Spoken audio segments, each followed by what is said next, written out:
I'm Ranger X, and this is about my contemporary Western romance from here to there.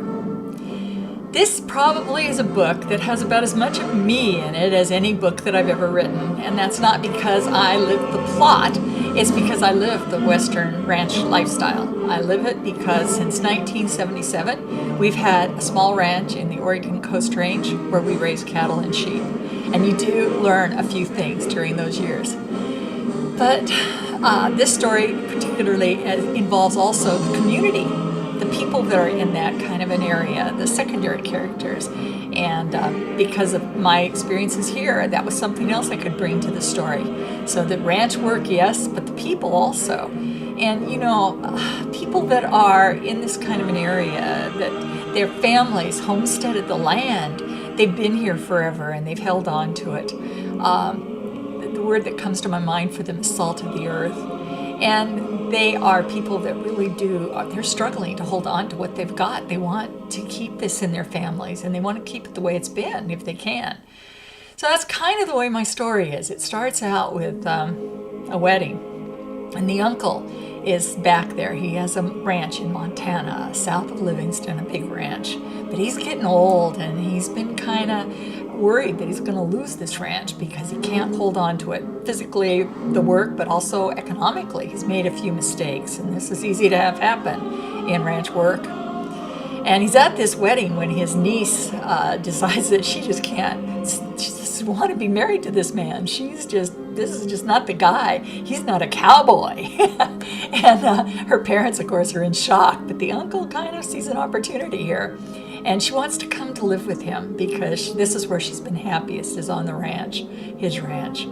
And he agrees to that, but he also goes and visits the groom who more or less got left at the altar and says, why don't you come on out? Show her you're more than she thinks. The groom is a guy who's been very successful in his own world.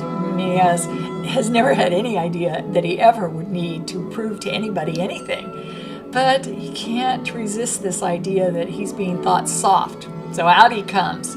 That's kind of basically the story, is ranch life and what it's like for somebody who's coming in new like that. And the people that live there kind of have some fun with him.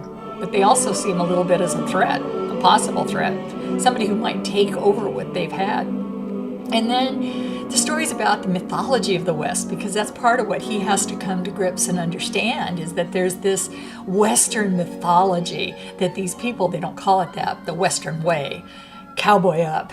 And he's like, what are they talking about? And so this was an opportunity to explore some of that, because as Americans, and I think actually around the world, people have this mythological view of what the West was more than they probably do the historical view. And so you have writers like Louis L'Amour who are very accurate in terms of, they say there was a water hole there, there's a water hole there. But the story they're telling, that's mythology. And there's nothing wrong with mythology. Mythology is the lessons behind a lot of what we do. It's the principles behind our actions. And so this is, I think, the Western mythology is a powerful mythology, and it's a good one if you understand what it is. So basically, it is a love story of two young people, but it's also got another love story in it, one of a couple that there's a journal left about their love story. And so you basically have these love stories going on. You have the ranch life. You have Montana. Can you go wrong with Montana?